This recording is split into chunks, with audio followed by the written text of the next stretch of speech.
Hi, and welcome to Telling Time. In this video, you'll learn how to tell the time on a clock.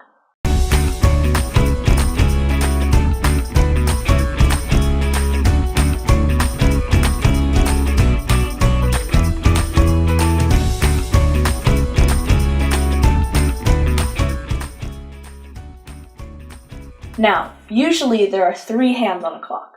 One that represents seconds, one that represents minutes, and one that represents hours. But seconds are a little bit too specific, and you'll never really need to use it. So we're just going to focus on the two most important hands, the minute hand and the hour hand. Now, if you look at this clock here, you'll notice that there are two hands, and one of them is a little bit longer than the other. The longer one represents minutes, and the shorter hand represents hours. Also, notice how there are 12 markers all the way around the clock. Now, each of these represent an hour, so all around it would be 12 hours. There are some shortcuts though. You know that at the very top it's always 12. Then a quarter of the way down, you know that it's 3. Then halfway down, it's 6, and 3/4 of the way, it's 9. And that's something that you can use later on when telling time to make things a little bit faster. So let's do a quick example. This clock here, we just have one hand because we'll focus on the hours for now. Now, we could start at the very top at 12 and count to see where it's pointing to. Go 12, 1, 2, 3, 4. Or we can just use your shortcut and see that the hand that we're looking for is past the 3 marker. So we just go straight to the 3 and count one more. And there you have it. It's just a little bit more of a simple and efficient way to find the time on a clock. Now, notice when looking at a clock that there are 4 smaller markers in between the bigger markers. Each of these small markers represents 1 minute, which means that when you're counting in minutes, the larger markers each equal 5 minutes. So, the larger markers can be used to count and get ahead a little bit, because if you're trying to find the amount of time on a hand, and it's really far down the clock, you don't want to count by ones. That's going to take forever. It's a waste of time.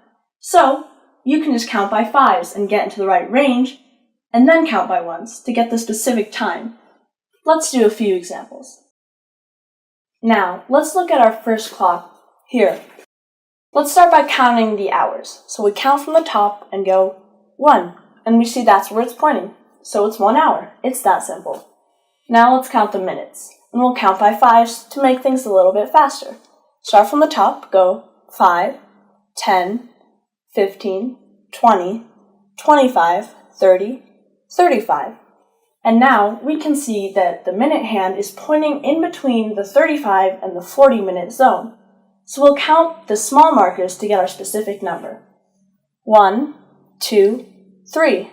And that's where it's pointing. So now we know that 3 plus 35 is 38, so it's 38 minutes. Add that to our hours, and we get 1:38. Let's do one more example. Here we see that the hours hand is a little bit further down, so we won't waste our time counting by ones.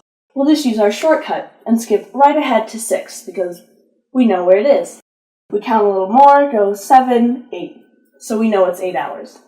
Now, let's count the minutes again, counting by 5s.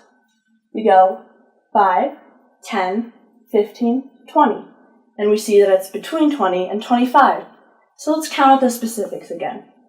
1, 2, 3, 4. That's where it's pointing, so 4 plus 20 is 24. Add that to our hours, and we know that it is 8:24. Thank you so much for listening and watching. I hope you enjoy your new skill, and be sure to practice it a lot because soon it'll become real quick and second nature. It really is useful to be able to tell the time in the day. Until next time, always be clever. Hey, hey.